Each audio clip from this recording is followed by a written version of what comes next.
What's up, Renegade Nation? Before we begin the video, I want to give a shout out to our most recent Patreon supporters and YouTube members. The Hollow King, Chris Gambrell, Mr. Play Beautiful, Beaver Gaming 64, Wildcat, Mark, Lord of Electricity, Matthew Valente, Beta's Bandicoot, Nightwolf 37, Vocaloider 97, Septimius, Arcturus Archer, Matt E, Phantom Knight, Geno, Heidi Markham, Zooksers, Roadrunner Run TV, Kevin, by the way I'm a girl, Anene, David, Diablo 2604, Haley Mitchell, Joseph Allen, Lix Productions, Alan Barty, Ashley White, Sleepless, Mr. I Like Spam, and Magnum123. And I'd also like to give a big shout out to our executive producers, Joshua Fix, The Gimpster 101, and Bevan Brummett. Thank you all very much for your support. If you want to become a YouTube member, click the join button, which is down by the subscribe button down below. And if you want to become a Patreon supporter, feel free to click the link down below in the description to find out more. We'll see you there. That is not gonna help them. Well, I'm not sure how we're going to be able to... They took away this man's gun recently. So excited! My God.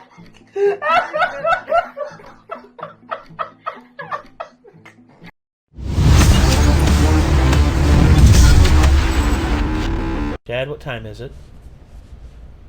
Oh, we still got just under 4 hours. We're still good. We're still good. So, midnight releases, we're about to go to a midnight release. Actually, wait, no we're not, because it's 2021 and, the pandemic's still a thing. And also, there's not really anything of note coming out that is worthy of a midnight release. And you can just, download games. You can, yeah, but there's still people who prefer to have, a physical copy of games.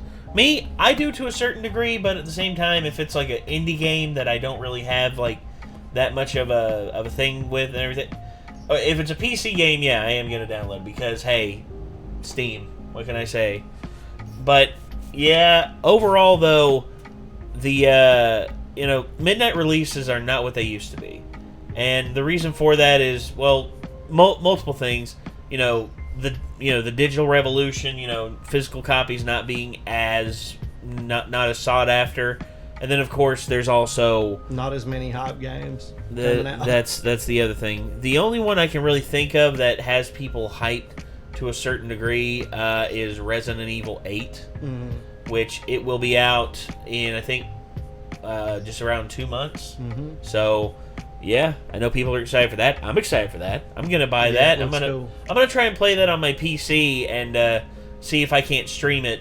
I know it's probably gonna munch through my memory. It's gonna munch through my graphics card, but I got a 3080. Hopefully it can handle it. But anyway, midnight releases. I remember the first midnight release I went to that was canceled. It was for Assassin's Creed 3. Damn. And I remember the reason why they canceled it was a snowstorm. I get up there, and the snowstorm hadn't hit yet. That's the thing. It was gonna arrive around 1 o'clock, 2 o'clock, and I was like, oh, maybe I'll get up there and I'll get the game as fast as I can and get the hell out of there. And they were like, due to the inclement weather or incoming inclement weather, we are not going to be doing a midnight release of Assassin's Creed 3. We apologize. You can pick up your copies tomorrow. And I'm like, crap. But I still got my copy of Assassin's Creed 3, and I still enjoyed playing the game. But that was the first one I went to where I was just like, usually they're down for these all the time. Yeah. But they used to have them for every Call of Duty, every Medal of Honor. Oh my God. Every Madden game, every Pokemon game. God. Every Halo game. Now it's the consoles. Now everyone's in line for the consoles and all that shit. Which... Also, that's the thing. It's I know stores do a limit. It's just we only give out one per customer. It's yeah, you give out one per customer, but what about your online stores? Well, that's a different story. Yeah, that's what I thought. That's where most of the numbers go, and all the scalpers go to buy shit there. It's just like Pokemon cards. They in multiple stores I've gone to. It's just yeah, you're only allowed in certain stores. You're only allowed one pack of 10 of Pokemon cards. In another store I went to, you're allowed up to 3, but that's it. If you walk up to the register with more than that, they will tell you that you're not allowed to check out with more than. And it's just like, it's kind of like what they have to do, man, to prevent scalpers from just lurching in and just gobbling it all up. And I'm worried that that's gonna turn off some. I know that's gonna turn off some of the scalpers. That's also gonna turn off some of the people who are legit buying it for purposes like what we're doing. Although there's not a lot of people in our area who are doing it for that. Yeah, they're mostly just scalpers selling it at flea markets or online or something. In which, I've bought a few that I'm keeping and I'm going to keep for future purpose. Like for instance, I have 2 elite trainer boxes of Vivid Voltage that I'm going to keep and I'm going to hold on to for safekeeping, and hopefully 20 years from now it'll be worth something. Yeah. We'll see. Surely it will be. Yeah. And there's I don't know if you've seen that one LeBron James card. A guy literally is Exquisite, I believe was the name of the card brand, and they released these card boxes that were $500 a piece back in the day. There's one LeBron James rookie card that came with that set, and a grade 9 sold for $1.8 million. It's holy crap! Yeah, that blows my freaking mind, dude. Yeah. Holding on to shit like that. It's like me holding on to that rainbow Chonkachu that we got. It's how much will it be worth in 10 years? Heck, 20 years. I mean, if I get it graded and it's a 10 or a 9, I'm that's a good amount of money right there.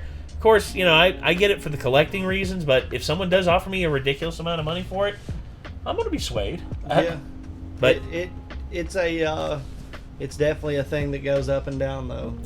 Yeah, much like video games. Rapidly, too. That's the thing. Much like video games, dude. Yeah. There's certain copies of games that are ridiculously hard to find, and if you find one, I have a friend, Derek Smith. He has a copy of Mega Man X3 for the Super Nintendo, and I told him how much it was worth. He still has it in the box. Yeah. In the friggin' box. I'm like, dude, you could sell that thing for that'd be a house payment. Yeah. It'd be like a friggin' house payment right there, dude. And he's like, really? I'm like, yeah, look it up. And apparently he did look it up, and he sent it in to get graded, and I think he is trying to sell it to someone. Damn. So, holy shit. Yeah.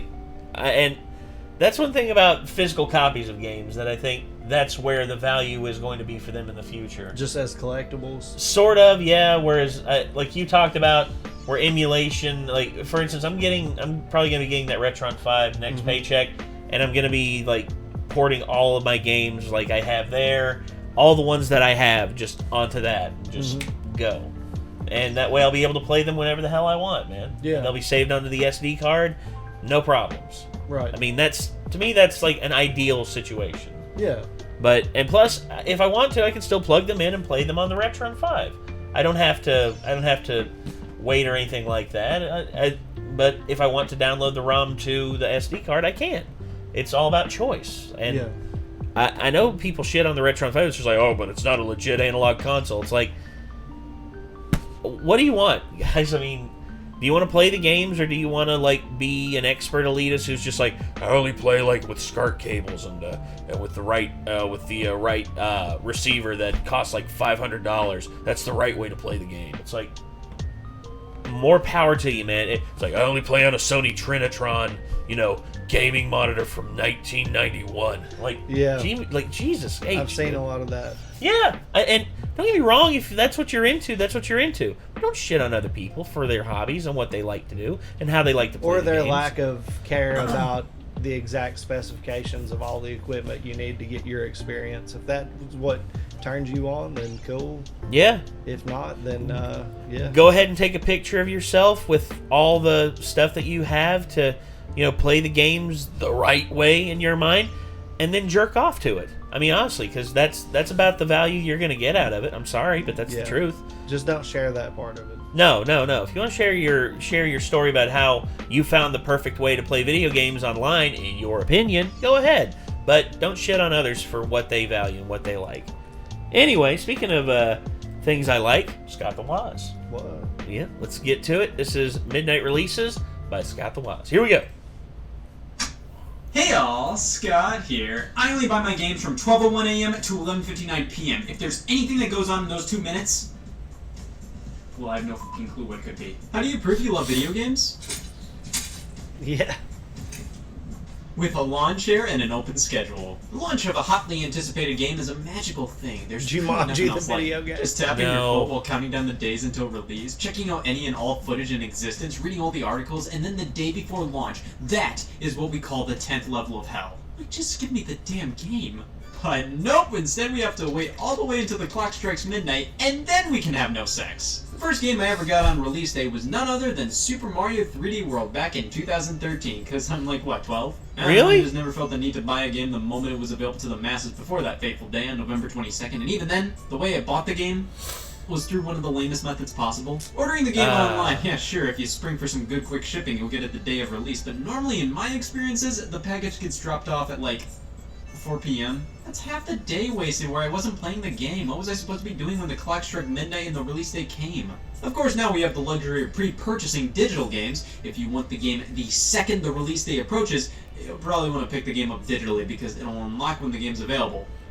Except when I bought Smash Bros. Ultimate digitally, for some reason it just refused to open until like 12:15. But that feeling of finally getting to play a game after it unlocks on your console, it does nothing for me. I need a much more interesting way to buy my game the second it comes out, and there's definitely a way to do that. What do you think this is? Waiting for an excruciating amount of time and possibly some of the worst conditions imaginable, all for something you have no idea if it's worth it or not. A pregnancy. The midnight launch event. Yes, this is something every self-respecting video game fan has to do at some point. The human race has done some crazy things, man. This guy stepped foot on the moon and this guy stood in line for the Kinect. Now what's the point of camping out for a midnight release? There is none. Well, in a world with digital games that unlock at midnight and a November in Ohio that has this much snow, waiting in line at a store late at night isn't the most appealing. The ones I have vivid memories of other people having vivid memories of, were definitely the Wii and PlayStation 3 launches.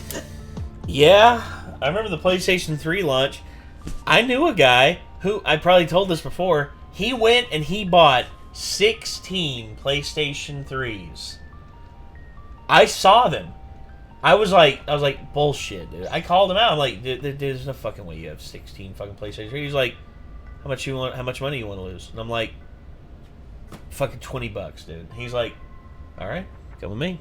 We go to his car. This was in the local community college parking lot. We walk down to his car. He looks around, opens it up. 16 brand new PlayStation 3s. The day after they were released, and I'm just like, how the fuck did you get this many? And he's just like, you want to know the honest truth, man? I went around to 6 different stores within the span of 2 hours, and I got 3 at each. There was one store that let me get 4, or there was I did the math wrong. That he said I got this many. And one store allowed me to get 1 more than the rest, and then I got them, and then he put them in the trunk of his car, and I'm like, how much, dude? He's just like, whoa, no. See, I'm gonna put these on eBay and see how much I can get for them. And as far as I know, that's some of the scalper shit that I've seen, and I'm just like, good God, it took everything in my power to not just tell Miller and just be like, dude, this fucking asshole down here, like, got 16 PlayStation 3s, and yeah, and he was just like, oh God, man, it took everything in my power to like tell them about it, and just be like, let's go fucking like jack all those PlayStation 3s and like leave the exact amount of money for those in the trunk of the car. Shit, like, man. And then I don't know. It's like a jingle all the way scenario. It kind of is, and it took everything in my power, and I'm just like, this guy's an asshole. Like, screw him. Yeah, people were dying over the PlayStation 2 when it came out. Oh, yeah. People literally were getting shot. Mm-hmm. There was a guy who got shot and killed, and they jacked his PlayStation 3. I remember that. Like, holy shit, dude. It's not worth it. This was back it's not when worth killing over. Just pre-order a console online. You truly did have to arrive at a store hours in advance and loiter. See, I think that's why the launch titles available for a console haven't been as great in recent years, because back then, being there for the midnight release was almost mandatory if you wanted to have the system at launch. So they better have some killer games to go alongside them to make it worth it. Now, Just buy it on Amazon. Here's codes on Shadowfall, you fucking idiot. But with the Wii, man, that had to launch with Wii Sports and Excite Truck and Twilight Princess. Could you imagine waiting outside that long for something not Barnyard? Now, midnight releases are normally reserved for the big boy games. Games that would draw a big crowd. Games that you could put on your resume for waiting for. So Call of Duty. I love Call of Duty midnight launches. Actually, this is a Halo document 2. photo. This is from the Halo 2 and 3. 3's launch. I've never intentionally dabbled in midnight releases for games before. I usually just go to the store after waking up in the morning, which is weird because I do midnight releases for pretty much everything else in my life. Well, the night is young. It's 2019. There's gotta be some games coming out this year. The problem is, it's 2019. Alright, so tonight, Pokemon Sword and Shield and Star Wars Jedi Fallen Order release. Now, I could wait for another midnight release to go to this year. Tonight it is. No, if I was a Star Wars fan, I could imagine how that midnight release would go. It's obvious the game that people are going to be lining up for at midnight is Pokemon.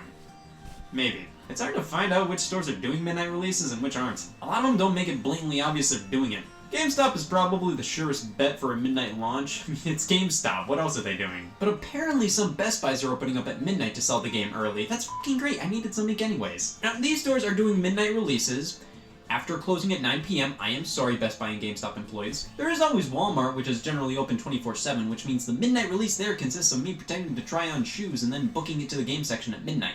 But of course, there are these specialty shops. The Nintendo NY store. You bet they're doing a midnight release for Pokemon. Now, Star Wars, that's tricky. I could not find a single store doing a midnight launch for Jedi Fallen Order, and I don't want to miss out on experiencing the digital midnight launch just to experience the physical one. So here we go. I will pre-order the digital version. This is the greatest fucking pleasure. Well, it seems that Best Buy is doing a midnight launch for Pokemon, so it looks like I'll be showing up to that, but Walmart should have the game at midnight as well, and then who knows, maybe GameStop will be doing a midnight release as well. Alright, well I just got off of the phone with GameStop. They will be doing a midnight release for Pokemon, but they will be doing an early 9 p.m. release for Star Wars. This wasn't fun. Sure, I have the game before midnight, but that's cheating! I want to dig my hands in deep here. I want to get dirty with a true midnight launch. So we're gonna have to buy Pokemon, but first, we have to prepare. A midnight release in November is something nightmares are made of, which is why it's time to raid the camping supply section at Walmart. You've no doubt seen the type of people who will camp out just for a console launch, a video game release, and Jesus, how about Black Friday every single year? It's something that really makes you ask Nintendo, I'm getting hypothermia, can you just release the Wii U now? No.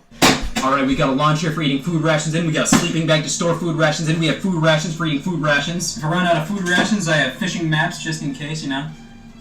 If I got a fish, I got a fish. I have an emergency snake bite kit.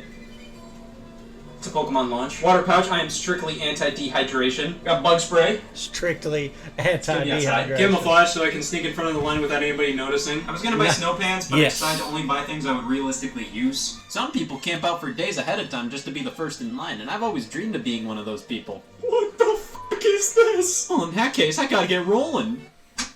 So here we are at Best Buy for the launch of Pokemon Sword and Shield. Where's my bug spray? We're back at Best Buy with no camouflage hat. 1 hour from launch and we have everything. I forgot the snake bite kit. I hope the bug spray repels the snakes. After experiencing a true midnight launch for the first time, I've got to admit, this blows. Most of my food rations require a heat source. I thought I could just eat beef stew and run. In November in Ohio, huh? Everything's frozen. My legs, my ears, my aspirations. I can't even fish. Well, we're leaving Best Buy for now. We got 30 minutes until midnight. We're gonna check out how GameStop's doing. Don't worry, I saved my spot with my hat. A camo hat on a lawn chair is a hard sign to stay away. So we're back at the GameStop. I bought my copy of Jedi Fallen Order at, and this is a much bigger party. Look at this, they got a nice sign and people are lining up for pre-orders. I better get back to Best Buy though. What the hell? I thought the hat was guarding everything. Oh, it was camo, nobody could see it, that's right. Jesus. GameStop may have had a bigger turnout, but Best Buy's where the true midnight launch experience is at.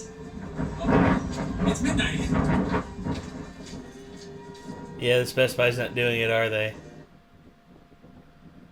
No, they made me come the next day for... Yeah, this one wasn't doing the launch. Okay, back to Persona GameStop, where I 5. was supposed to pre-order the game before Really? waiting in line. Yeah. Jesus. And it was like 3 or 4 days after it launched digitally. Oh. Yeah, so... Hooray for my pre-order. God damn it. Got the steel case with nothing in it. Yeah. A steel case that doesn't actually go over the regular case. It's just Another case. Yeah. Jesus. I bought a balance board instead. I bought it at Walmart at 1:03 a.m. Here's my mugshot to prove it. And coming back, I can now experience the midnight launch of the digital versions of these games at 1:30 a.m. Bad nights wear flip-flops.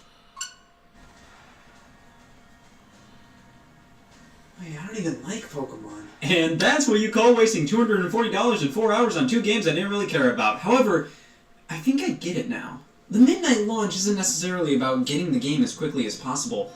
It's about the experience, being there with others, waiting for the game to come out. They're just as excited as you are, and having that sense of community means a lot. But if you decide to rough it out for days on end, it makes it more of an adventure. It gives you more of a story to tell.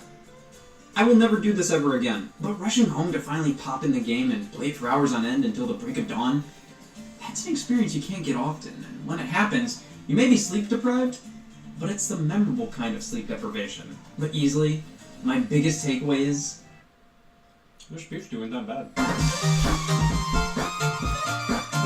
God. Wow. So, yeah, I haven't done a midnight release for hell and ever. Never did it. I remember the last time. I remember one time I went to a Black Friday thing at Walmart. I think it was like 2017. And I remembered my stepdad sent me over to the tools to where they had this tool tote. It was like this one that rolled and was like really good. Normal price was like $220, but it was on sale for $70. And I remembered I had this big heavy thing, and I didn't have a buggy or anything like that. I had it over my head like this, walking through the masses, just with this big ass thing over my head. And I'm just like, can't hold up for long, guys. Please move. Please move. Please move. And then eventually I got back and I put it in the buggy for my stepdad. My stepdad's just like, they didn't have any other colors? I'm like, that's the only color they had. And he's like, I'm thinking I might not want this. And all of a sudden I'm like, Blake, you better. And he's just like, I'm fucking with you, Nate. I'm like, I'm gonna go get my stuff now. And then I went back and got the stuff that I wanted. I had this one interesting conversation with this guy who was talking about, you know, how Call of Duty Mobile was like the future of gaming, and I'm just like, yeah, that's real interesting. Hey man, look, it's almost 10 o'clock. It's time for them to rip this thing out. Okay, and you're supposed to wait for them to like cut the plastic off and then open it up, and then they say go. As soon as that clock hits that, it's just like, nope. Just like, everyone's ripping the plastic off to try and get theirs, and I was like, good God, no, this is like, I saw two women fight over a digital picture frame. Literally, like they were one had it like this, the other one had it like this, and they were just like ripping, just trying to rip it out of each other's hands. And I'm just like, ladies, this is not right. There's much more important things to be fighting over. But what are you gonna do? I've never experienced point it and for laugh. that very reason. Point and laugh. Which I laughed my ass off at it. I've referenced Jingle All the Way already, but it's like seeing that movie as a kid made me just like fuck that whole scene. You know. Yeah, that's fair enough. Who wants to go through that without Sinbad? Not me. If I had Sinbad, I think I could tolerate the situation. Yeah, he's fucking hilarious. Yeah. Yeah, and if the kid wasn't played by Anakin Skywalker. Yeah. Man, I have a soft spot in my heart for that guy. Well, yeah, Jake Lloyd. I don't hate the kid, or hate the guy, but it's just, I don't know. The way the Hollywood system treated him is very bad. Yeah, and you know, mental health issues are a real thing, and people are sick sometimes, and it's not really up to society to judge them based on how jacked up their condition is. That's just the way people act about it. Yeah, it's a complicated issue. Yes, extremely complicated. Yeah, just like the reasons as to why midnight releases aren't really going to be a thing anymore. Yeah, it's a multi-level situation. Yeah, there's tiers to this stuff. Mm-hmm. It's like an onion. There's layers to it. Okay, So, everyone, thank you so much for tuning in. This was Midnight Releases by Scott the Wise. If you want to see more from Scott the Wise, you can actually click his name in the title of the video. If you want to see more from us, you can hit that subscribe button, ring that bell to stay notified, leave a like on the video. It helps us out a whole lot. And I guess until next time, everyone, signing off, I'm Nate. I'm Chad. We'll see you then, everyone. Peace out.